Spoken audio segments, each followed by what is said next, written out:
my name is Elise, and welcome to this interview with Danielle Austen, one of our artists presently on display at the Alpha Art Gallery's exhibition Shift in Nature. We will be going over some of her artistic process, as well as the pieces she graciously contributed to both our physical and online presentations. We're going to start off pretty casual. How are you today, Danielle? Good, thank you. We got in some beautiful warm weather in New Jersey. A nice change of pace, no snow. Inspired you to choose photography, and do you work with other media? Photography, I've always been into the creative field ever since I was a child. I was into painting and drawing a lot. It just was a natural fit for me. It's what I exceeded in. I actually grew up though with family members in the sciences and in engineering. And I got a C in biology in high school. It was just not for me. So it was the creative fields, but I was very, very fortunate that I also had a family that loved the arts. So we went to museums and we went to art shows. So I was always surrounded around with art, which was wonderful. And my parents happened to be art buyers as well. So it's fabulous. But when I was in high school, I even got more into design, like fashion design and architectural design. But I got my very first SLR camera when I was 18 years old, and it just clicked. It's like, this is it. This is a natural fit for me, and it worked out beautifully. So when I went off to college and I went to a fine art program, it was a very traditional fine art program where you had to take painting and sculpture and printmaking and drawing classes and lots of art history. The idea was to sort of be well-rounded artists, but to understand the other fields and how they really do kind of work together, because you implement, color theory into photography and so forth. So, and when I was doing photography as well, I was also experimenting in lots of different genres of photography. But my interest kind of became documentary. I loved telling stories about people and about places and things.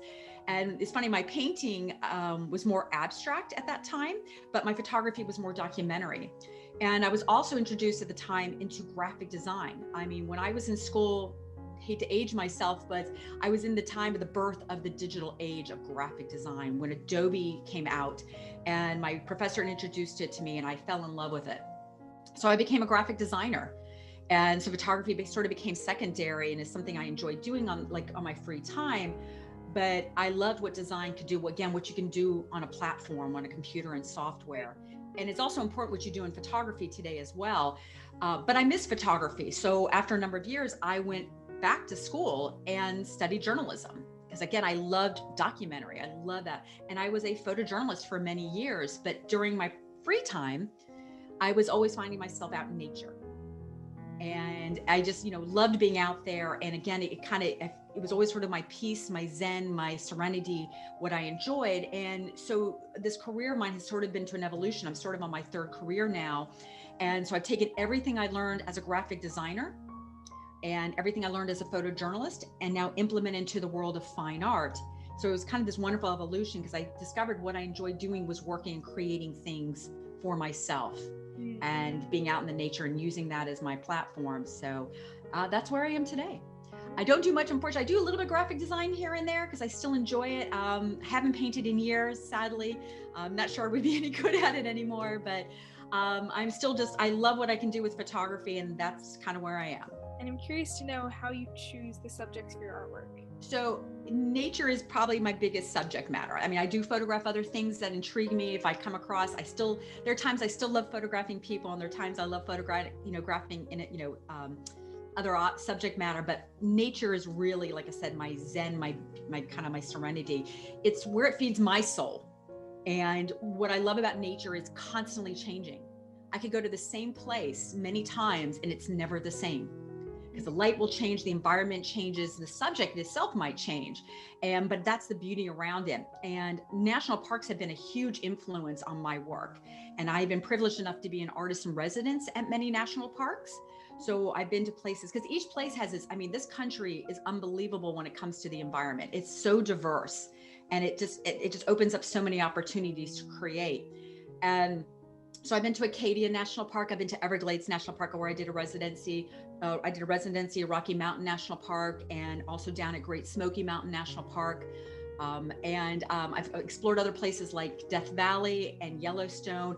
I'm excited to share that I'm going to be the Artist-in-Residence at Shenandoah National Park this summer. So it's a new place to explore. I've never been there, so I'm very excited about that.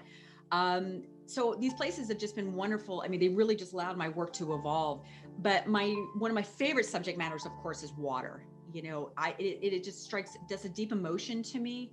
And I love working with it. It's just a great subject as well, because it's always constantly changing as well. But, you know, water does evoke a lot of emotions. We're drawn to water. I'm always been drawn to water. Get me near an ocean, a lake, a creek, a river. I'm happy as any, like crazy. So, but it's, just being around it, it just evokes these emotions. And it does I think for most people, because it can be so calming, but so destructive. And it could be feeling of warmth, and you feel a feeling of cold. So it's kind of how you make the image kind of represents a different emotion. And reality is, there's a lot of ourselves in water. And I mean, other than we are made up of water, of course, but it's one of the driving forces of nature is water. It is. Without it, we wouldn't exist. So, but we also as humans are affecting our water sources. The air pollution, ground pollution, if we're constructing things, how does it change the flow of a river or a water source and so forth. So everything it's always in constant evolution as we are, and it's always in constant transformation as we are. So it's just a wonderful subject. And I've been working with water for years now. And what I love is that I'm constantly finding new ways to work with it as a subject matter. And I continue to hope that I'll be able to continue that way down the road, but it's just really just a wonderful subject to work with. So what do you feel is specifically unique about your voice as an artist? Well, it's not easy being a photographer in this day and age. I'll be honest with you. It's not easy because everybody has a camera. If you have a cell phone, if you've got a smartphone, you have a camera.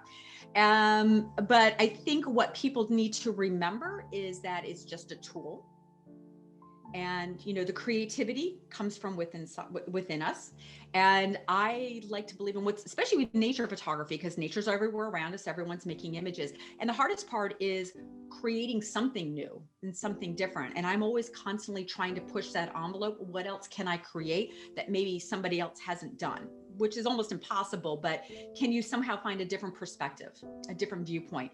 And what I also enjoy working with specifically, and it kind of comes from my documentary roots, is what I create in camera is what you see.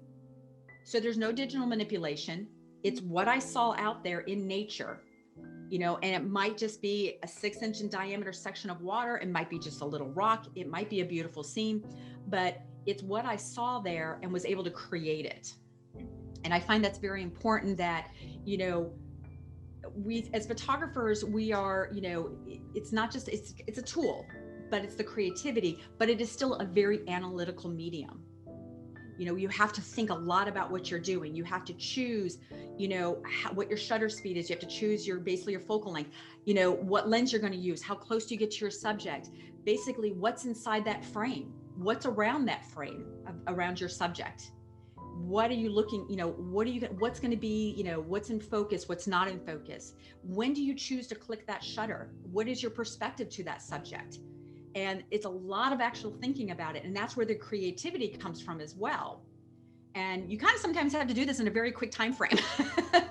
So because some things are changing constantly, but I like is that, you have to take that and really just look. And I love looking around, especially in nature, which we sometimes take for granted. And then realizing that, hey, what you see is what was there. I do some basic post-processing, just like I did in my film days. I do burning and dodging like we did. I do, always enhance the colors a little bit, especially in the abstracts, but the colors were there.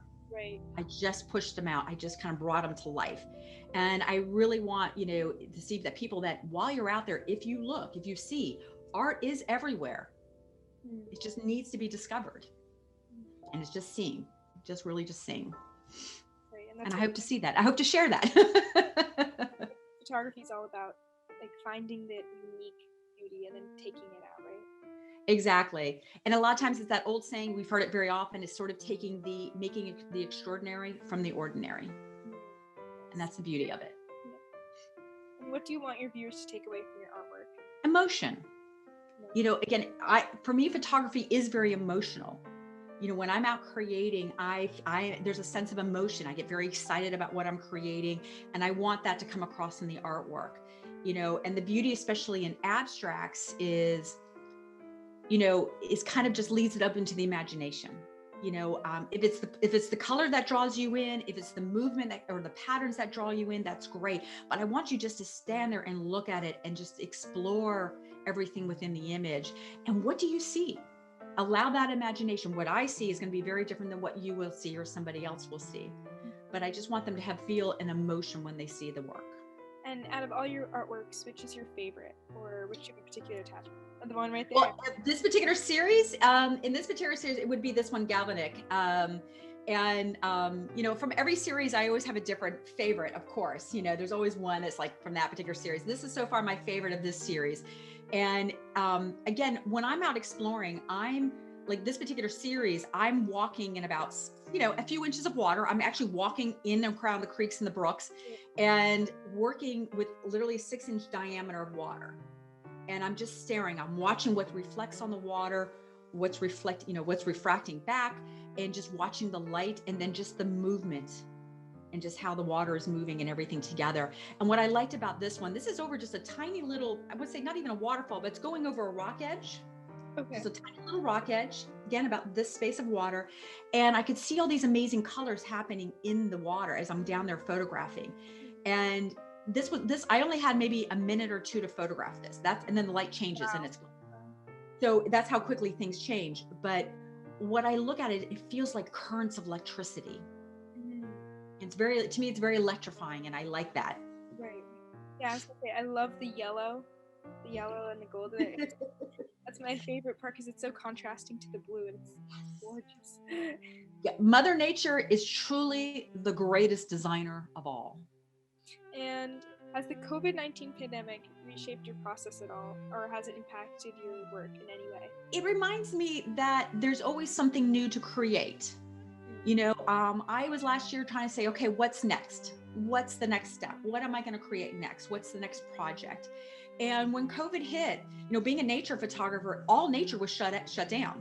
National parks were shut down. State parks were shut down. County parks were, local parks, everything was shut down. And you couldn't leave the state. You couldn't travel anywhere. And you're like, okay, so what's left to work with? And believe it or not, I was lucky enough that our nature preserves here in New Jersey were still open.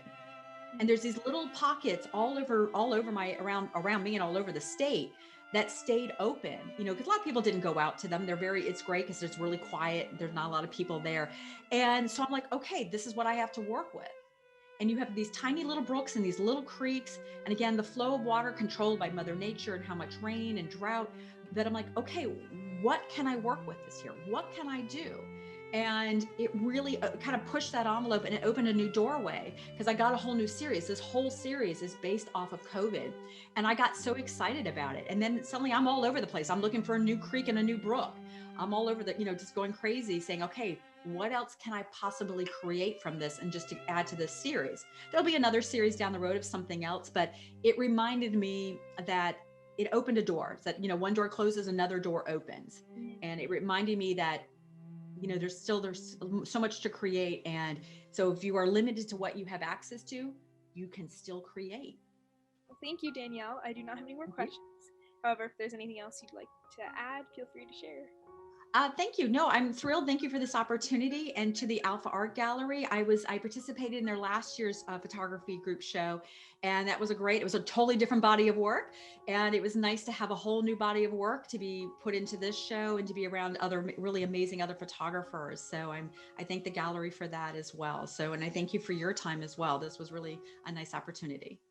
Well, once again, Danielle, thank you so much for speaking with us all today and sharing your insights. Thank you. Appreciate it. You have a great day.